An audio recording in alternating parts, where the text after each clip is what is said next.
Hello friends, my name is Vedant Rupak Moen and today I am going to take the interview of my parents and they study in 4th standard. Do you know why I am going to take this interview? Because they are the ex-students of Palitilak Vidyalaya.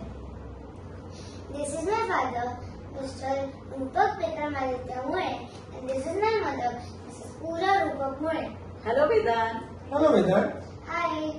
We are so glad and delighted that you are going to interview us today. Yes. So, my first question to both of you is, which year did you pass out from school? I cleared my boards in 2003 from Palitilak Vidyalaya English Medium School. आणि मी माझी शाळा 2003 मध्ये पालिटिलक विद्यालय Marathi medium शाळेतनं पूर्ण केली. Oh my god, that means in 1993 you were in 4th standard? Yes. My second question to both of you is, do you remember your first class teacher's name? Yes. माझ्या पहिल्या शाळेतल्या ज्या शिक्षिका होत्या त्या गोरेबाई होत्या. पहिलीत ज्या पहिल्या शिक्षिका ज्या आम्हाला भेटल्या त्या गोरेबाई होत्या आणि त्यांच्यामुळेच कदाचित आम्हाला शाळेची आवड निर्माण झाली. त्या आम्हाला मराठी शिकवायच्या. शिस्त ही आम्हाला तेव्हाच गोरेबाईंमुळे आली. आणि माझ्या फर्स्ट क्लास टीचर होत्या मिसेस अनघा गोडबोले टीचर आणि त्या आम्हाला मॅथ्स शिकवायच्या.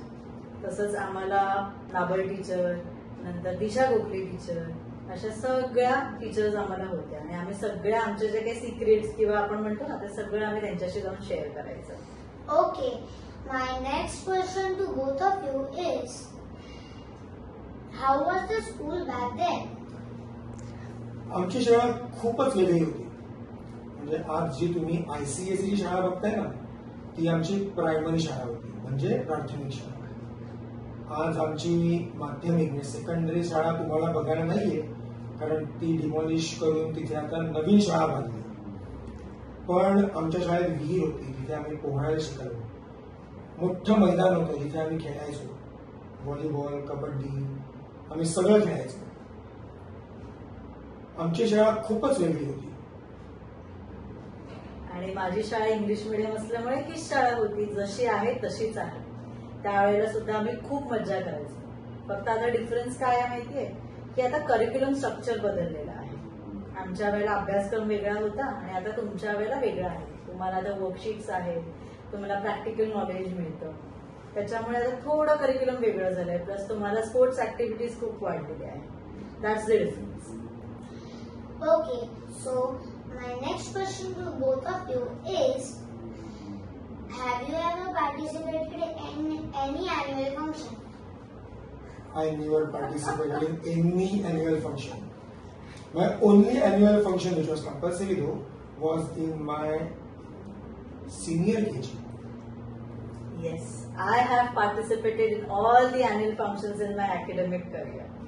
आणि त्याच्या बरोबरीने इंटर स्कूल कॉम्पिटिशन्स असतात ना, त्याच्यामध्ये डान्सिंग कॉम्पिटिशन्स असतात, त्याच्यामध्ये सुद्धा मी सगळ्यामध्ये भाग घेतलेला आहे. So I was always on stage for dancing. Okay, so my last question to both of you is, as a parent, why did you choose this school for me? This was a no-brainer for us.